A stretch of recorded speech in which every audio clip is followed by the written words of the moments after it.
Gabe, restriction didn't always work well.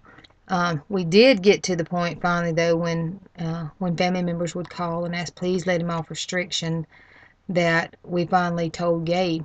Well, first they would send Gabe to ask, and we'd tell him, if you ask again to get off restriction to play with your cousin, we're going to add more restriction to it. And there was one time he ended up on 6 months restriction. And if, and we finally told our family, every time you ask, we're adding restriction to Gabe's time. And I did finally back off on that because it was not fair to Gabe because they didn't respect our rules. But if Gabe asked, he got more restriction. That's consistency. If we say there's a consequence, then there has to be a consequence. But even still, as far as him doing this, that did good for, it worked well for disobedience and things like that. But as far as his schoolwork and his chores, what worked the best was spankings. And all you liberals who believe that spanking is so terrible, yes, I spank my children. So if you want to, have a attack party, go ahead. I'm still going to spank them. Well, not the old ones because they're grown. But when you can prove to me God's wrong on something and God says spank those behinds, not in those words, obviously. But that is the one command that God gives us is in Proverbs is to spank our children. That is the only thing. The rod of correction is a promise it will drive foolishness from the heart of a child.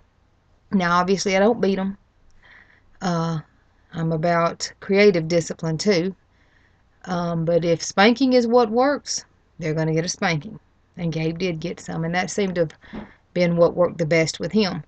So, we've got one child with restriction, or actually timeouts. Nikki was timeouts. Angel, just the guilt of feeling the guilt of doing wrong would cause her to straighten up. Gabe, it was spankings. And then, years later, we thought we were through having kids. Thankfully, God was not through giving us children. He gave us another beautiful little girl. And I remember sitting there watching one of our church ladies hold her one day when she came in to see us shortly after coming out of the hospital. And I remembered how well behaved Nikki and Angel were. And Tori was such a calm baby. And I thought, she's going to be the best behaved of all of them. She's going to be the calmest, sweetest one of all of them. And I just had it figured out, we were humbled with Gabe, and we obeyed God's commands in trying to raise him in the admonition of the Lord. And, we were faithful servants. And so here again, God had blessed us with another calm, sweet little girl. Yeah, right. Gabe was a picnic compared to this child. And at first, when she was little, she was calm and sweet. But then she started, about 4 years old, we started seeing some of the same behaviors and personality traits we saw in Gabe. But then as she got older, it was Gabe times 10. Actually, what we see now in Tori is a combination of the most extreme personality traits of our other three.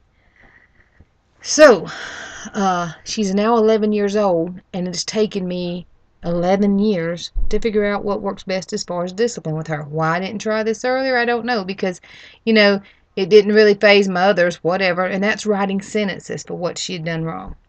If she disrespects me when she is speaking to me, she'll have to write, 50 sentences. I will not disrespect my mother when I am speaking with her. And I thought, I was just like at my wit's end. I thought, this ain't gonna work. I'm gonna have to come up with something else. And lo and behold, the child acted like I asked her to eat broken glass. So that's the thing with her now. And so, children are individuals. Definitely we need to find what works best for our children. And we need to be consistent. If we say something, we need to live by it. We need to be consistent in the boundaries we set, and we need to be consistent in the consequences for breaking those or crossing those boundaries.